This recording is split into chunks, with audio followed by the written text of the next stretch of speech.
Terdapat dua kerajaan Mataram di Indonesia. Kerajaan Mataram kuno, yang berdiri pada abad ke-8, merupakan kerajaan Hindu-Buddha. Sementara itu, kerajaan Mataram Islam berdiri pada ke-1586.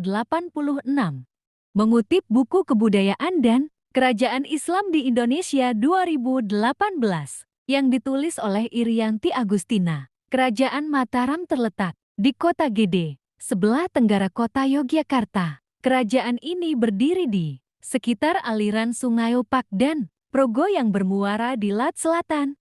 Keraton Kerajaan Mataram Islam ini dipercaya penduduknya sebagai pusat dunia. Masyarakat pada masa itu menjulukinya dengan nama Pusat Jagat.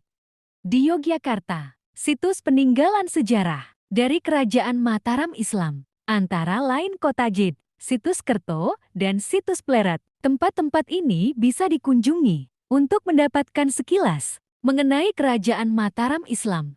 Tanah Mataram dan Pati merupakan hadiah yang diberikan oleh Raja Hadiwijaya dari Kerajaan Pajang pada siapa saja yang berhasil menumpas Arya Panangsang pada tahun 1549. Ki Ageng Pemanahan berhasil membunuh Arya Panangsang dan mendapat tanah di daerah Kota Gede, Yogyakarta. Sedangkan Pati diberikan pada Ki Ageng Penjawi. Berbeda dengan Ki Ageng Penjawi yang diangkat sebagai penguasa, Pati saat itu juga Ki Ageng Pemanahan baru menerima hadiahnya pada ke-1575. Penguasa Mataram ini diketahui sebagai orang yang sebenarnya berhasil mengalahkan Arya Panangsang dengan bantuan Sunan Kalijaga. Hadiwijaya yang saat itu masih menguasai tahta kerajaan Pajang mendengar ramalan dari Sunan Prapen tentang kemunculan pemimpin besar di tanah Mataram. Hal ini yang diduga menjadi penyebab tanah tersebut baru diserahkan pada Ki Ageng setelah bertahun-tahun lamanya. Tahun 1582 perang antara Mataram dan Pajang pecah setelah terjadi konflik antara Sutawijaya dan pemimpin Pajang. Konflik tersebut dipicu lantaran Tumenggung Mayang, adik ipar Sutawijaya, dibuang ke Semarang oleh Raja Hadiwijaya. Perang ini berhasil dimenangkan oleh pihak Mataram, meski saat itu jumlah pasukan kerajaan Pajang jauh lebih banyak. Kemenangan Mataram ini berhasil menggoyahkan Pajang dan menjadi cikal bakal kekuasaan Mataram yang semakin kuat. Meninggalnya Sultan Hadiwijaya alias Jakatingkir pada 1582 membuat kota-kota pesisir pada masa tersebut terus memperkuat diri. Pangeran Benowo, putra dari Sultan Hadiwijaya, ternyata tak mampu menangani pergerakan kota-kota tersebut. Sang pangeran kemudian menyerahkan kekuasaan kerajaan Pajang pada Sutawijaya. Dengan penyerahan kekuasaan tersebut, kerajaan Pajang menjadi daerah kekuasaan dari kerajaan Mataram.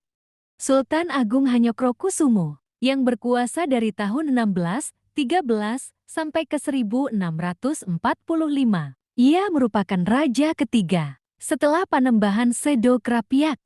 Letak geografis kerajaan yang berada di pedalaman membuat Mataram menjadi kerajaan agraris, pertanian yang menjadi sumber pokok ekonomi masyarakat, berkembang pesat karena didukung tanah yang subur. Pada masa kejayaannya, Mataram berhasil menjadi pengekspor utama beras, meski mengandalkan pertanian sebagai pusat ekonomi. Tak sedikit masyarakat yang melakukan aktivitas perdagangan laut. Dua kegiatan ekonomi yang berkembang pesat itu membuat kerajaan Mataram cukup diperhitungkan di dunia politik Nusantara. Kehidupan sosial masyarakat pun berkembang dengan sangat baik. Bahkan pada masa kebesarannya, Mataram berhasil mengembangkan budaya kejawen. Budaya ini merupakan bentuk akulturasi dari kebudayaan Hindu, Buddha, dan ajaran agama Islam. Kerajaan Mataram berhasil meraih perkembangan yang pesat di bawah pimpinan Sultan Agung Hanyokrokusumo. Sayangnya, setelah sang sultan meninggal dunia, kerajaan Mataram mengalami kemunduran. Sunan Amangkurat I yang menggantikan sang sultan ternyata memimpin kerajaan dengan zalim. Pada masa pemerintahannya, Amangkurat I banyak melakukan pembunuhan. Kezaliman Sang Sunan memicu permusuhan putra mahkota, Amangkurat II, dengan ayahnya sendiri. Sayangnya, Amangkurat kedua ternyata juga memiliki perangai yang buruk. Dalam masa kepemimpinannya, Amangkurat kedua kerap dibenci oleh pemuka kerajaan Mataram dan rakyat. Puncak dari konflik internal kerajaan ini menyebabkan pecahnya perang Trunajaya pada tahun 1677. Amangkurat kedua meminta bantuan pada Viuci yang saat itu mulai menjajah Indonesia. Dengan pertolongan yang diperolehnya dari Viuci, Amangkurat kedua berhasil memenangkan pertempuran tersebut. Namun, Viuci ternyata menuntut ganti rugi dan imbalan atas pertolongan tersebut. Karena tuntutan ganti rugi tersebut, kerajaan Mataram mengalami kemunduran ekonomi. Hubungan Amangkurat kedua dan VOC yang tidak baik membuat pihak Belanda menentang penobatan Amangkurat ketiga setelah Sang Sunan meninggal. Mereka justru menunjuk Pangeran Puger untuk menggantikan Amangkurat kedua untuk memimpin kerajaan Mataram. Perebutan tahta antara Amangkurat ketiga dengan Pangeran Puger menimbulkan perang saudara pada tahun 1704 sampai 1708. Perang ini berhasil dimenangkan oleh Pangeran Puger yang kemudian mendapatkan tahta dengan gelar Pakubuwono. Setelah meninggalnya Pakubuwono, kerajaan Mataram semakin terguncang karena berbagai aksi pemberontakan, perebutan kekuasaan antara Pakubuwono II dan Raden Mas Said menimbulkan peristiwa besar yang disebut Geger Patjina. Sejumlah konflik antara pihak kerajaan, VOC, dan pemberontak akhirnya memunculkan Perjanjian Giyanti pada ke-1755. Perjanjian ini menyatakan bahwa Mataram dibagi menjadi dua bagian. Bagian barat, yang meliputi wilayah Yogyakarta, diberikan pada Pangeran Mangkubumi. Sang pangeran pun naik tahta dengan menyandang gelar Hamengkubuwonoi. Mangkubumi kemudian membangun sebuah keraton di wilayah tersebut.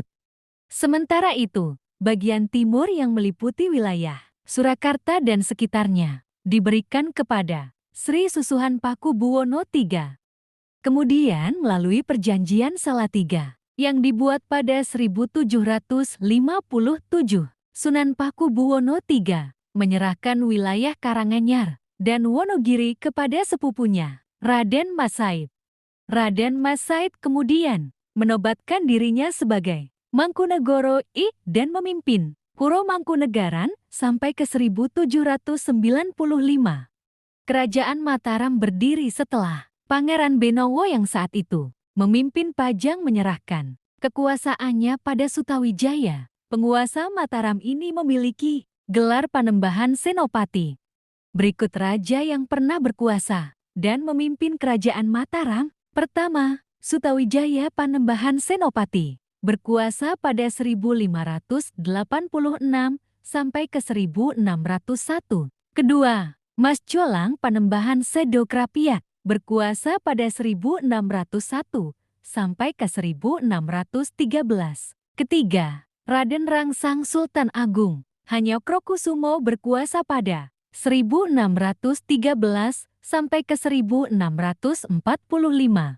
Keempat, Sunan Amangkurat I berkuasa pada 1645 sampai ke 1677. Kelima, Sunan Amangkurat kedua berkuasa pada 1677 sampai ke 1703. Dikutip dari Kebudayaan dan Kerajaan Islam di Indonesia, karya Irianti Agustina. Jangan lupa subscribe. Terima kasih.